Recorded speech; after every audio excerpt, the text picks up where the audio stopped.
요즘 미국 사회는 코로나보다 조지 플로이드의 사망 사건으로 더 떠들썩한 것 같습니다. 다시 한번 흑인 인권에 대한 자각이 일어나고 또 아직도 미국 사회에 뿌리 남아있는 인종차별의 모습을 저희가 여전히 경험하고 있습니다. 아이러니하게도 이름에도 불구하고 미국에서 가장 존경받는 대통령은 노예 제도를 폐지했던 우리 링컨 대통령입니다. 워싱턴 DC에 우리 가면 링컨 기념관이 있는데 그 링컨 기념관에 19피트나 되는 이 링컨 대통령의 동상이 있습니다. 자리에 앉아 있는 동상이죠. 그 기념관의 건물은 옛날 그리스 신전의 모습과 비슷하게 생겼습니다. 마치 그 신전에 앉아 있는 신들처럼 거대한 모습으로 그 앞에 있는 사람들을 내려보는 링컨 대통령의 모습이 있습니다. 현실에는 여전히 인종차별이 있고 사회 계층 간의 갈등도 있고 종교 간의 갈등도 있는 이 나라에서 노예제도를 철폐했던 링컨 대통령을 이렇게 거대한 상을 만들어 놓고 기념함으로 그것을 미국인의 자긍심으로 가지려고 하는 것입니다. 우리에게 있는 영웅들을 만들고 그 영웅과 우리 자신을 일체화시키면서 우리가 자긍심을 가지고 또 우리 자신의 정체성을 가지려고 할 때가 많이 있지 않습니까? 느부갓네살 왕, 성경에 나오는 느부갓네살 왕은 60규빗이라고 나오는데요. 60규빗을 계산하면 30m 정도 됩니다. 금신상을 만들어서 모든 나라의 사람들, 모든 민족이 그 앞에 절하라 그렇게 말합니다. 이 엄청난 이 금신상의 실체가 무엇이겠습니까? 느부갓네살 왕이 섬기라고 하는 금신상은 결국은 느부갓네살 왕의 영광을 상징하는 것입니다. 모든 사람이 그렇게 느부갓네살 앞에 자기의 영광 앞에 무릎 꿇기를 바라는 그런 신상을 세우기를 사람은 원합니다. 자신이 신상의 황금머리라고 하는 다니엘의 해석을 듣고 그러나 결국은 무너질 신상이라고 말했음에도 불구하고 이 금신상 만드는 프로젝트를 멈추지 않습니다. 몽골의 수도 울란바타르의 외곽에 가면 징기스칸 공원이 있는데요. 이곳에 무려 40m가 넘는 말을 타고 있는 징기스칸의 동상이 있습니다. 이것은 동상이 아니라 이 동상 자체가 박물관입니다. 기념관입니다. 그 안에 들어가고 맨 위까지 올라가서 울란바타르 시대와 그 들판을 바라볼 수 있는 전망대가 그 징기스칸 머리에 들어 있습니다. 왜 이렇게 크게 만들었겠습니까? 세계를 지배했던 몽골의 영웅, 이토록 위대하다는 것이죠. 이렇게 크다는 것입니다. 그리고 그 위대한 징기스칸의 자손들이 우리 몽골 족속이다. 그렇게 그 몽골 족속의 위대함, 그들의 자긍심과 정체성을 이 징기스칸의 모습, 이토록 크게 만들어 놓은 40m도 더 되는 이 거대한 조금은 이상한 모양의 이 징기스칸의 말을 타고 있는 모습을 통하여서 자기들의 정체성과 민족적인 우월성을 가지려고 합니다. 서울의 광화문에 가면 큰 동상이 있습니다. 무슨 동상입니까? 이순신 장군의 동상입니다. 이순신 장군의 동상도 엄청나게 큽니다. 밑에 대를 빼더라도 동상 자체만 해도 6m 정도 되는 거대한 크기라고 합니다. 우리는 이런 이순신 장군의 후세이다.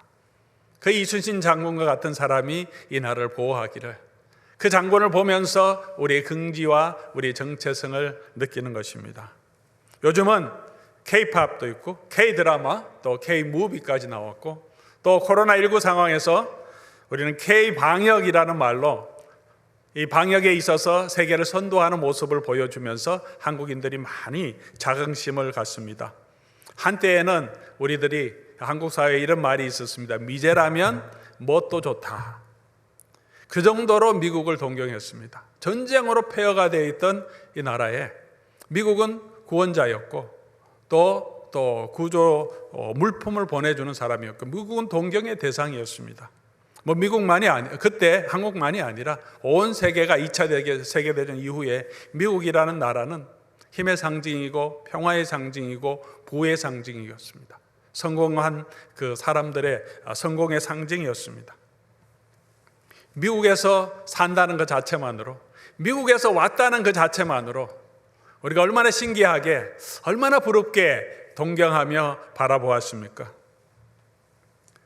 그렇게 오랜 기간 동안 미국에 대한 상대적인 열등감, 벗어날 수 없는 그런 미국 앞에서만 주눅이 드는 그런 미국을 향하여서 이제는 상대적인 우월감까지 느끼는 시대가 되었습니다. 사랑하는 성도 여러분, 오늘 저와 여러분은 무엇으로 우리의 정체성을 삼고 우리의 자긍심을 삼고 있습니까? 그럼에도 불구하고 우리는 여전히 이민 1세로 소수민족으로 이 땅에 살고 있습니다.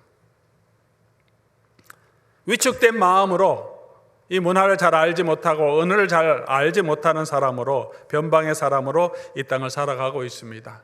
그런 위축된 마음이, 백인 사회에 대한 위축된 마음이 때로는 이 땅에 사는 같은 이방인들이고 또 이 땅에 와야 살아가는 히스패닉과 우리 흑인 동료들, 또 그런 사람들에 대해서 우리가 때로는 조금 자격지심을 보상받으려고 하는 마음에서인지는 모르겠지만 그들을 하대하고 그들을 막대하는 그런 모습으로 우리 자신의 자긍심을, 우리는 너희보다는 낫다는 그런 태도를 가질 때는 없었습니까? 아니면 우리가 가지고 있는 차로, 우리 집의 크기로, 우리 자녀들이 세상적으로 얼마나 성공했는지, 우리가 다니고 있는 교회의 어떠면 크기로, 내가 좋아하는 유명한 목사님의 이름으로, 때로는 우리가 가지고 있는 신학의 지식으로, 성경 지식으로, 내가 얼마나 교회를 다녔다는 그 연륜으로, 교회에서 내가 가지고 있는 직분으로, 자주 접하는 교회 커뮤니티 안에서 교회 생활 가운데 우리의 정체성, 내 자신의 우월감을 드러내려고 하고 있지는 않습니까? 이런 것들이 좀 부족하기 때문에 나는 열등의식을 가지고 기도 피지 못하며 살아가고 있지는 않습니까? 성도의 자긍심과 정체성의 근거는 무엇이어야 할까요? 오늘 사도 바울은 자기를 자랑하는 사람들이 많고 분파주의에 빠져있는 이 고린도 성도들을 향해서, 또는 그런 분쟁 가운데 자존심의 상처를 입고 힘들어하는 성도들을 향하여 외칩니다. 4장 1절의 말씀이죠. 사람이 마땅히 우리를 그리스도의 일꾼이요 하나님의 비밀을 맡은 자로 여길 거다. 사도 바울을 대적하는 성도들도 있었습니다. 그런 대적하는 성도들에게 그 교회에 흔들리지 않고 자격지심에 빠지지 않고 사도 바울은 담대하게 자신의 정체성을 이야기합니다. 우리는 그리스도의 일꾼이고 하나님의 비밀을 맡은 자다.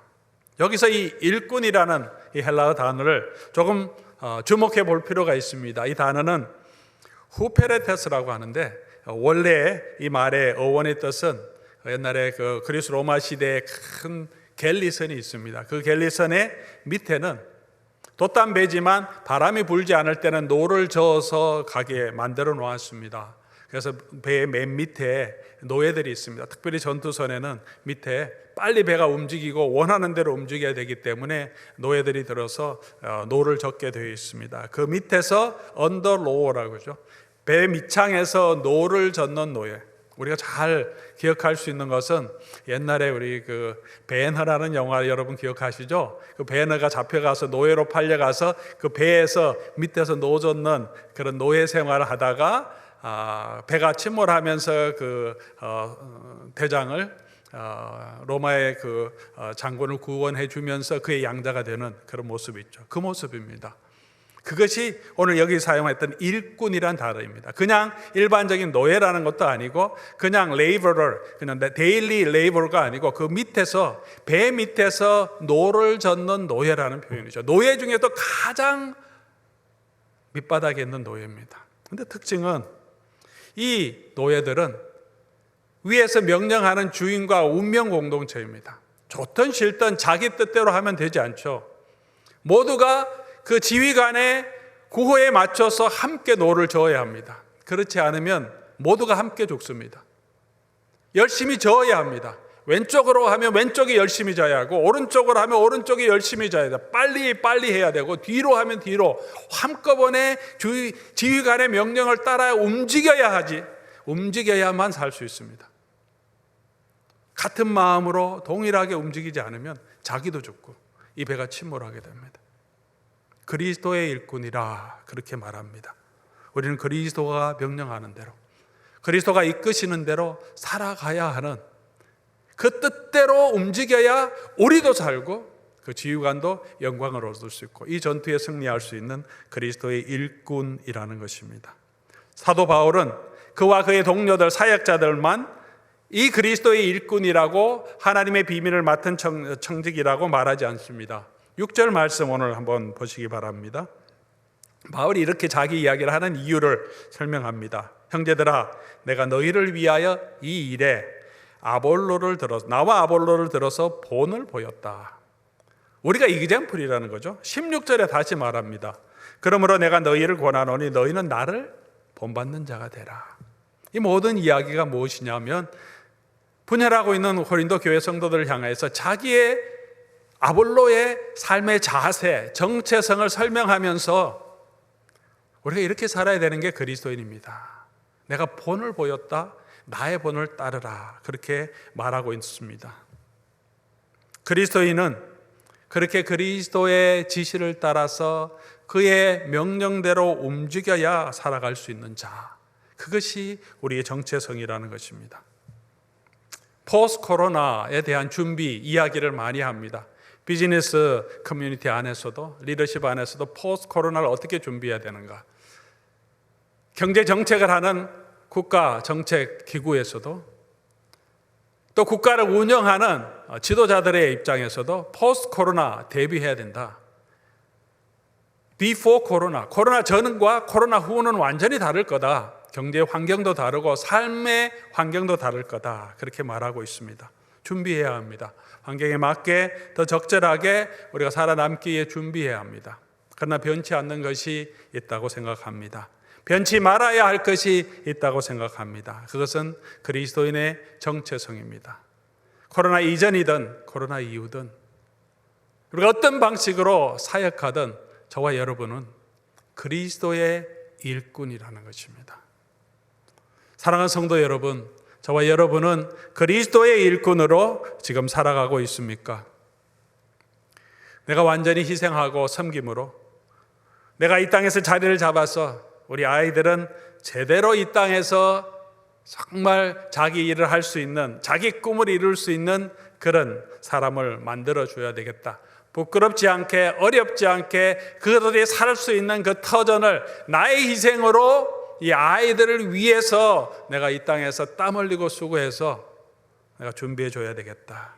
그렇게 아이들의 성공을 위한 일꾼으로, 아이들이 이 땅에 자리 잡을 수 있는 후견인으로 여러분 살아가고 있습니까? 아니면 내 자신의 성공을 위한 일꾼으로 살고 있지는 않습니까?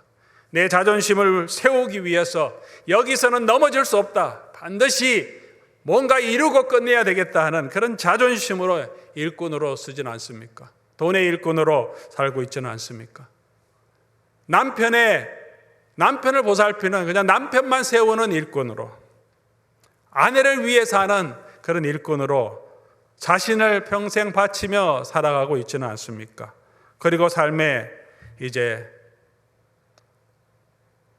후반기에서 왜 내가 그렇게 살았지 하면서 인생을 후회하며 내 인생을 이제 내가 마음대로 살고 싶다, 내 인생을 내가 원하는 대로 살고 싶다고 하는 내 인생의 주권자가 되어서 내 인생의 주인으로 그렇게 살아가고 싶지는 않습니까? 오늘 사도 바울은 저와 여러분에게 권면합니다. 우리는 그리스도의 일꾼이 되어야 한다. 그리스도의 일꾼이 되어야 한다. 오늘 저와 여러분은 참을성과 인내보다는, 이해와 포용보다는 배제와 혐오가 앞서 살고 있습니다.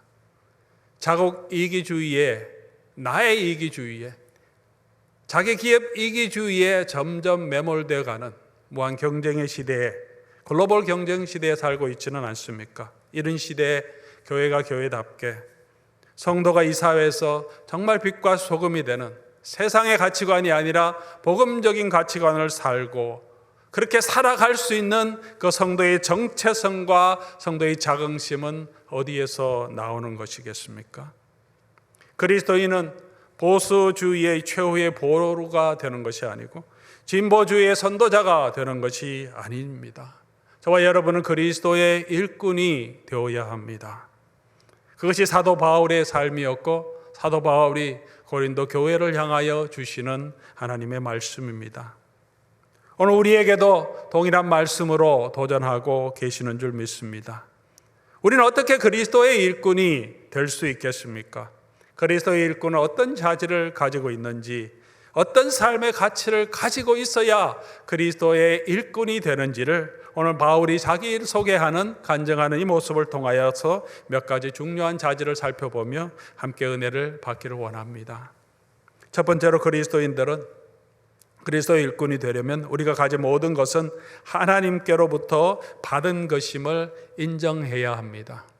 우리가 가진 모든 것은 하나님께 받은 것임을 우리가 인정해야 합니다. 7절 말씀 우리가 보겠습니다. 누가 너희를 남달리 구별하였느냐? 내게 있는 것 중에 받지 아니한 것이 무엇이냐? 내가 받았은적 어찌 받지 아니한 것 같이 자랑하느냐? 우리가 자랑하는 이유가 뭡니까? 우리 우월감을 가지는 이유가 뭡니까? 내가 가진 것 지식 때문에, 내가 한 능력 때문입니다. 내가 한 것이라고 생각하기 때문에, 내 것이라고, 내가 이룬 것이라고, 내가 얼마나 노력하고 수고하고 공부해서 이 졸업장을 얻었고 이 서티피케트를 얻었고 이 정도의 능력을 가졌고 이 정도 세웠는지 내가 한 것이라고 생각하기 때문에 우리가 자랑합니다. 다른 사람을 깔보고 무시하는 이유는 뭡니까? 너는 그렇게 못했다고 생각하기 때문입니다. 그리스도의 일꾼은 어떤 자세를 가져야 한다고 말합니까?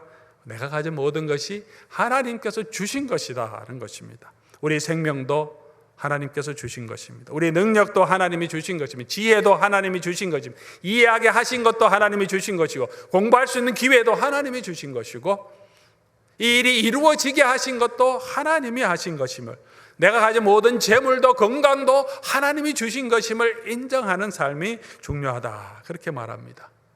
하나님이 주셨기 때문에 또한 하나님이 취하실 수도 있다. 모든 것이 하나님의 것이고 나는 그 하나님의 곳간을 맡은, 하나님의 비밀을 맡은 청직이다, 이런 사상을 우리가 가져야 우리가 그리스도의 일꾼이 되는 거죠. 내 자신의 성공의 일꾼이 아니라.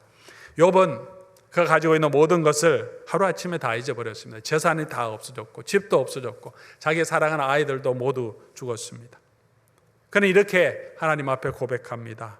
이르되 내가 모태에서 알몸으로 나왔사온즉 또한 알몸이 그리로 돌아가올지라. 주신 이도 여호와시요 취하신 이도 거두신 이도 여호와시니 여호와의 이름이 찬송을 받으실지니이다. 욥은 정말로 자기 가진 모든 것이 하나님이 주신 것임을 인정하고 모든 것을 취하여 가셨어도 하나님의 것이기 때문에 하나님이 찬송 받으시기를 찬양하고 있습니다. 이것이 쉬운 일이 아니죠. 나의 모든 것이 주께 받은 것이며 우리는 그저 청지기 일뿐임을 이렇게 믿고 고백하는 것 정말 쉬운 것이 아닙니다. 우리 마음속에는 언제나 이런 마음이 있습니다. 내가 얼마나 고생해서 만들었는데, 내가 얼마나 수고했는데, 내가 이 자식 키우기 위해서 내가 얼마나 눈물을 흘리고 땀을 흘리고 수고하고 고생했는데. 직분도 마찬가지입니다. 우리 구원도 마찬가지입니다. 우리 모든 것들은 나의 수고로만 될 수 있는 것이 아닙니다. 아무리 수고해도, 아무리 지키려고 해도 내가 지킬 수 있는 것은 아무것도 없습니다.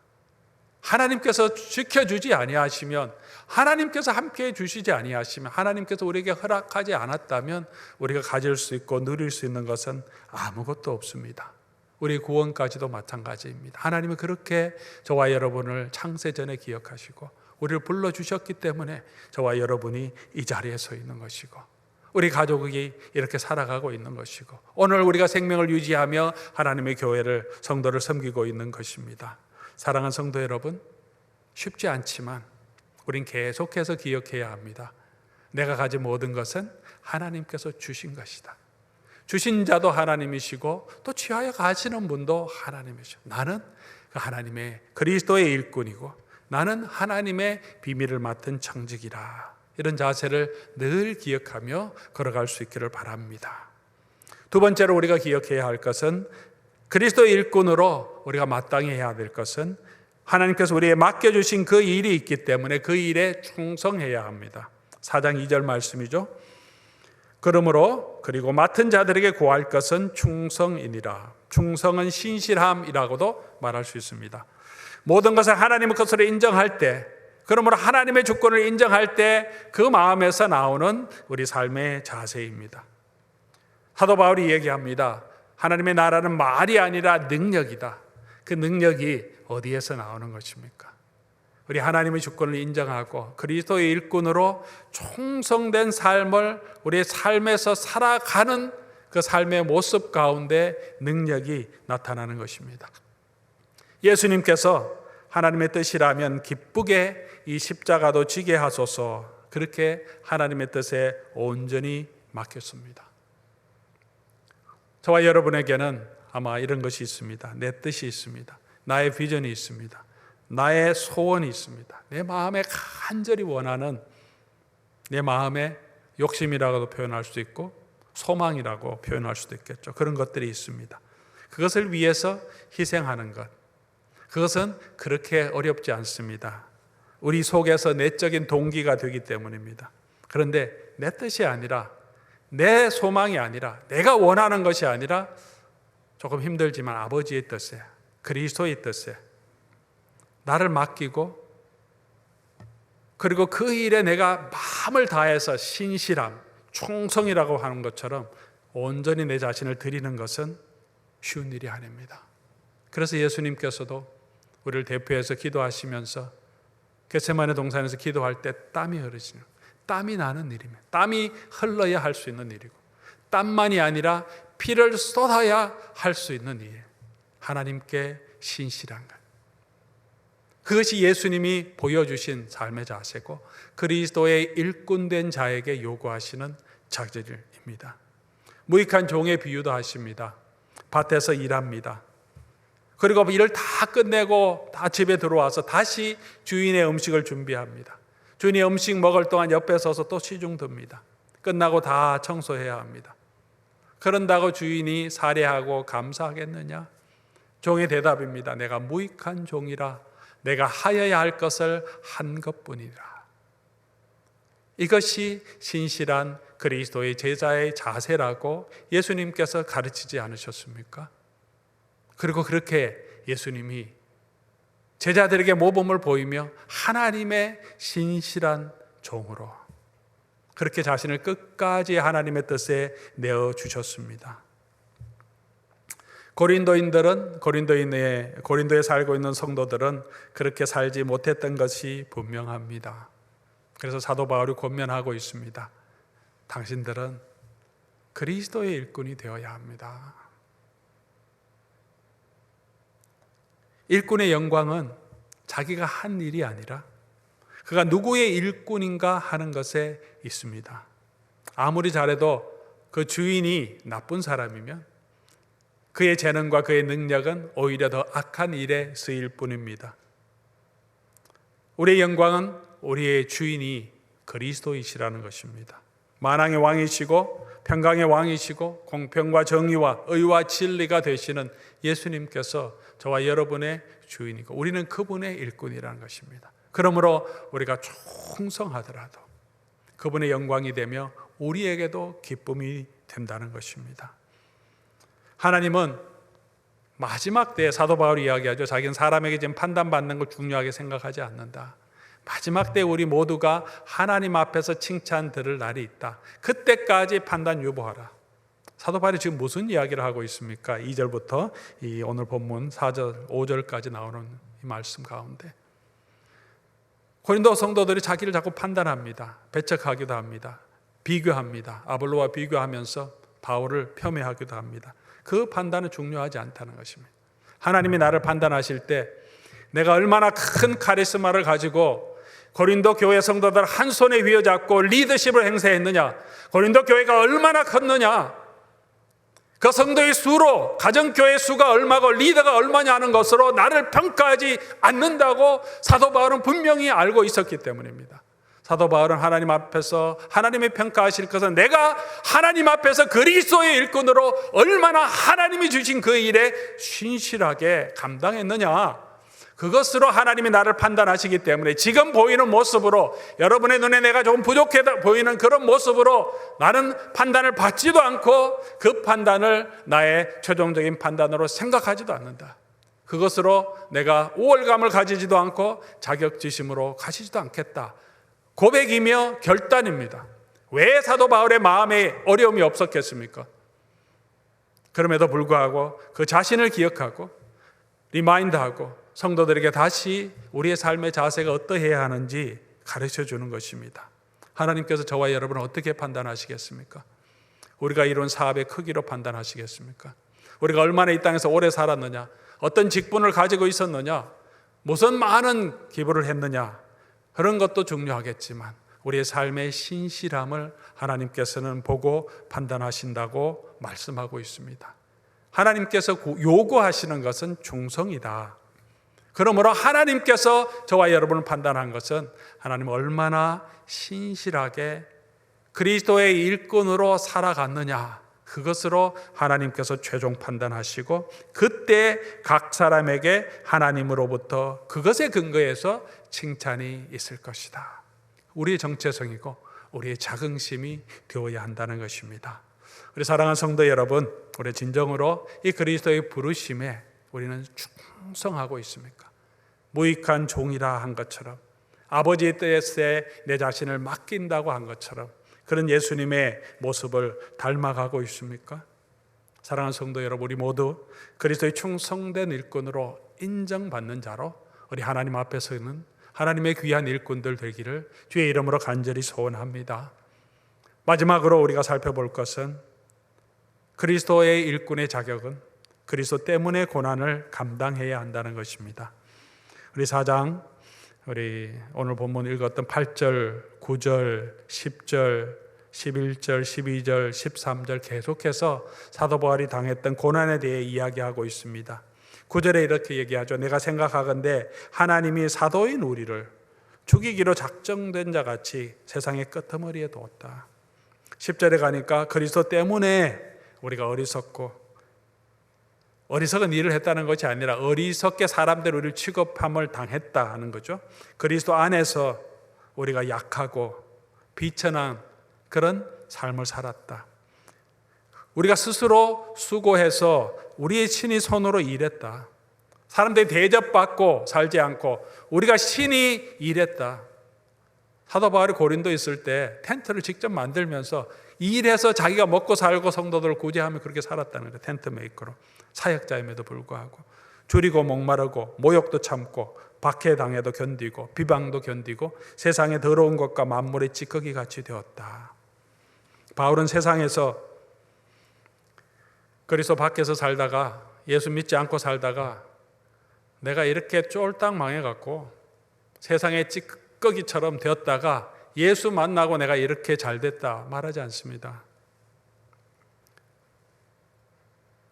우리는 종종 그런 감정을 많이 듣습니다. 세상에서 이렇게 망해서 내가 예수 만났다. 그렇게 예수 만납니다. 우리가 겸손하게 질병 때문에 어려움 때문에 예수님을 만납니다. 그리고 예수 만나서 이제는 그 축복으로 잘 먹고 잘 살고 그 축복을 누리고 있다.